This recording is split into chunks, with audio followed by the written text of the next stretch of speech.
Praise the Lord. സ്നേഹമുള്ളവരെ, ഇന്ന് നാം ചിന്തിക്കുന്നത് വിശുദ്ധ ലൂക്കായുടെ സുവിശേഷം 13-ാം അധ്യായത്തിൽ പ്രതിപാദിക്കുന്ന ഫലം തരാത്ത അത്തിവൃക്ഷത്തെക്കുറിച്ചാണ്. ഇതിൻ്റെ പശ്ചാത്തലം നമുക്കെല്ലാവർക്കും അറിയാവുന്നതാണ്. ഒരുവൻ മുന്തിരിത്തോട്ടത്തിൽ ഒരു അത്തിവൃക്ഷം നട്ടുപിടിപ്പിച്ചു. അതിൽ ഫലങ്ങളൊന്നും കാണായികയാൽ അത് വെട്ടിക്കളയുവാൻ കൃഷിക്കാരനോട് അവൻ പറഞ്ഞു. അപ്പോൾ കൃഷിക്കാരൻ അതിന് മറുപടിയായി പറഞ്ഞത്, 1 വർഷം കൂടി അതവിടെ നിൽക്കട്ടെ, ഞാൻ അതിൻ്റെ ചുവട് കിളച്ച് വളമിടാം, മേലിൽ അത് ഫലം നൽകിയേക്കും, ഇല്ലെങ്കിൽ നീ അത് വെട്ടിക്കളഞ്ഞുകൊള്ളുക.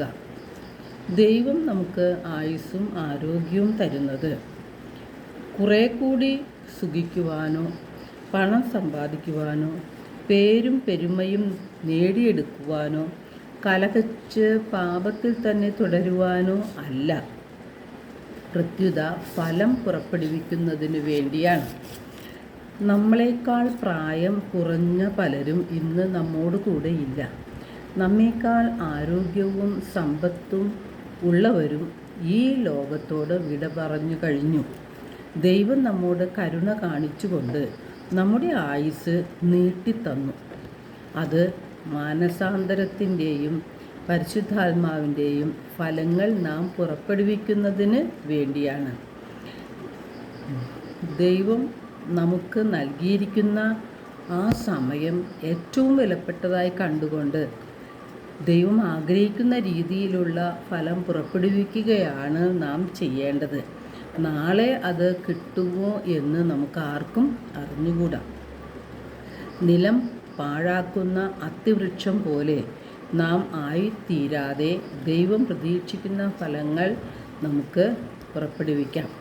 എത്രയോ വർഷങ്ങളായി നാം ധ്യാനം കൂടുന്നു, വചനം കേൾക്കുന്നു, കൂദാശകൾ സ്വീകരിക്കുന്നു, എന്നിട്ടും ക്ഷമിക്കുവാനോ നമ്മുടെ ഹൃദയത്തിൽ നിന്ന് വാശിയും വൈരാഗ്യവും അഹങ്കാരവും വിദ്വേഷവും ഉപേക്ഷിക്കുവാനോ സ്വാർത്ഥതയും അഹങ്കാരവും തള്ളിക്കളയാനും നമുക്ക് സാധിക്കാത്തത് എന്തുകൊണ്ടാണ്?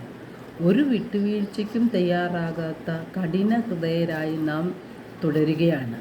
അപ്പോൾ യഥാർത്ഥത്തിൽ നാം ഫലം തരാത്ത അത്തിവൃക്ഷം പോലെ തന്നെയാണ്.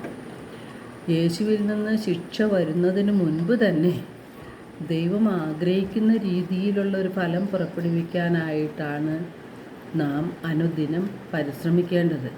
ദൈവം ആയുസ് നമുക്ക് കൂട്ടിത്തരുന്നതിൻ്റെ ഉദ്ദേശവും അതുതന്നെയാണ്. നമുക്ക് അനുദപിച്ച് നാം ചെയ്തു പോയ പാപങ്ങളെ ഓർത്ത് അനുദപിച്ച് മാനസാന്തരത്തിൻ്റെ ഫലങ്ങൾ പുറപ്പെടുവിക്കാം. എല്ലാവർക്കും നല്ലൊരു ദിനം ആശംസിക്കുന്നു. ദൈവം നമ്മെ ഓരോരുത്തരെയും സമൃദ്ധമായി അനുഗ്രഹിക്കട്ടെ.